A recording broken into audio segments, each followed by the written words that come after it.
મારું નામ મિતુલ પટેલ છે અને હું જનસેવા ટ્રસ્ટ સાથે જોડાયેલો છું। અત્યારે ડાકોરની અંદર આકાશભાઈ ચૌધરી ઘણા સમયથી પીએસઆઈ તરીકે ફરજ બજાવે છે અને નિષ્ઠાવાન નોકરી કરી રહ્યા છે અને કોઈ પણ જાતનો કલંક એમના પર લાગેલો નથી। પણ છેલ્લા 10 દિવસથી સોશિયલ મીડિયા પર ઘણી પોસ્ટો એમની વિરુદ્ધ વાયરલ થઈ છે અને એમને ખોટી રીતે ફસાવવામાં આવ્યા છે। એમના જ કુટુંબના દ્વારા એમને ફોન આવે છે કે એમને ગેસ્ટ હાઉસની જગ્યા માટે એમના પર ફોન આવે છે અને એમને જગ્યા બુક કરાવે છે। ત્યાર પછી એમને ખોટી રીતે પૈસાની માગણી કરીને સંડોવવામાં આવે છે અને અત્યારે હાલ એ રજા પર ઉતરી ગયા છે અને આગામી સમયમાં એમને કોઈ પણ જાતનો ગુનો કરેલો નથી અને ખોટી રીતે ફસાયા છે। તો અમે લોકોએ માગણી કરીએ છીએ કે સાહેબ સાચા છે અને એમને ન્યાય મળે એ રીતે અમે અહીંયા આગળ આવેદનપત્ર આપવા માટે આવ્યા છીએ। જે આપનો પરિચય આજે આવેદનપત્ર આપવા આવ્યા છે? હું પ્રકાશ કુમાર પ્રભાશંકર પંડ્યા, રહેવાસી મૂળ ડાકોર, વિશ્વ હિન્દુ પરિષદમાં અત્યારે મારો હોદ્દો ધરાવું છું।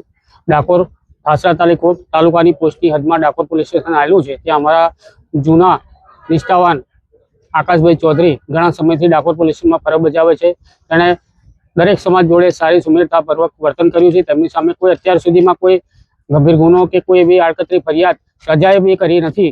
એવા અમારા પ્રજાલક્ષી આકાશ ચૌધરી સાહેબ સામે એમના વિરુદ્ધમાં ભાવનાબેન નામના તેમના વિરુદ્ધમાં એક આવી રીતે ખોટી અરજી કરેલી છે। એ અરજીના આધારે એ ખોટું રીતે અમારા સાહેબને સંડોવણી કરાવી અને એક પૈસા પડાનું સ્ટન્ટ ઊભું કરી અને પૈસાની માગણી બી કરેલી છે એમના દ્વારા।